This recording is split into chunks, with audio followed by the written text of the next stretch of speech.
Halloween, a mystic and eerie significance. Despite the prevalence of tricks and spooky spirits in earlier years, the American commercial holiday didn't develop until the middle of the 20th century. Halloween festivities as we know them today in the United States are a very recent invention. Before the 20th century, folks had little inclination or incentive to hand out sweet treats to costumed youth, with All Hallows Eve largely understood as a vaguely creepy pan-cultural pagan holdover invoking the fall festival of Samhain.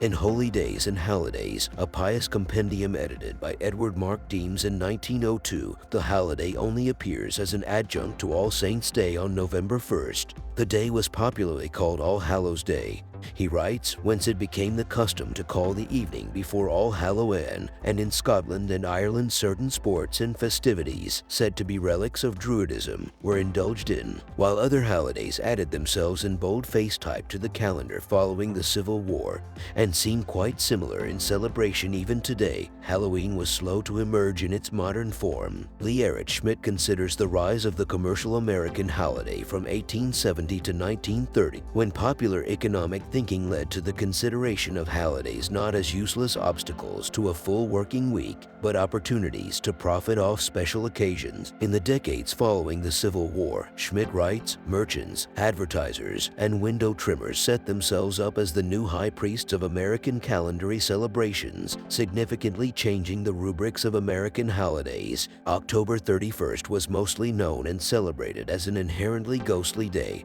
holding a mystic and eerie significance in both pagan and Christian cosmology. Even if Halloween was slow to arrive in the department stores and stationers of America, not to mention its candy manufacturers, this by no means suggests that All Hallows Eve was a quiet occasion in its early years. Old Yankee harvest traditions and beliefs in witchcraft combined with the Halloween traditions of Irish immigrants to America, resulting in a day of spooky suppositions and puckish mischief. October 31st was mostly known and celebrated as an inherently ghostly day, holding a mystic and eerie significance in both pagan and Christian cosmology, according to Yale anthropologist Ralph Linton, writing in 1951. All that supernatural activity allegedly lifted the veil that normally kept the secrets of the spirit world obscured from daily view, and in many circles it was thought that every peasant implicitly believes that the fairies and other supernatural beings have double power over the destinies of mortals. Divination party games were therefore popular, many using the fruits of the fall harvest and most directed at helping women figure out who Mr. Right might be. In these games, women threw apple peelings over their shoulders to determine the initials of their future bridegrooms, bobbed for apples, or predicted the future from bits of string or roasting chestnuts. It was also known as a night for pranks. The anthropologist Cindy Dell Clark, in an examination of social norms around modern Halloween, notes that in a 1975 column for Redbook magazine, Margaret Mead expressed nostalgia for the mischief nights of her youth, when kids could play out the sense that Halloween was the one occasion when people could safely invoke the help of the devil in some enterprise. Mead recalled a Halloween celebration characterized by harmless pranks, and looking back from the mid-1970s, complained that the holiday's pranks had taken on a sharper, more destructive aspect.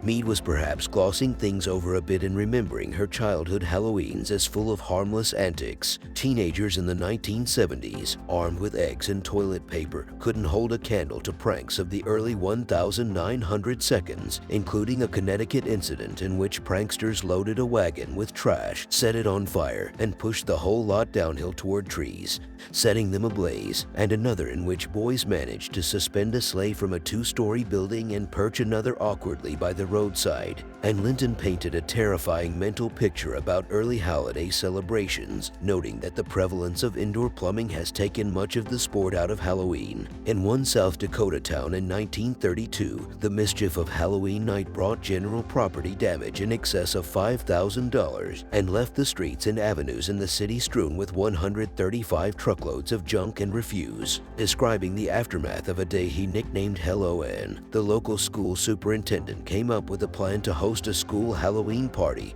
and barbecue in the hopes of taming Mischief Night and saving the police, who he said were outmaneuvered by a triumphant army of boys. Despite the prevalence of hijinks, it wasn't until the middle of the 20th century that the modern commercial holiday started to coalesce, guided by the rise of everything from the Great Pumpkin and cult horror cinema to licensed costume fare and urban legends about razor blades and the candy. So, too, did Halloween move beyond anonymous pranks and private parties to become publicly performative, inviting participants parade down the streets to see and be seen, evoke and invoke modern pop culture trends and characters, and yes, try to eat an entire bucket of sweet tarts in one evening.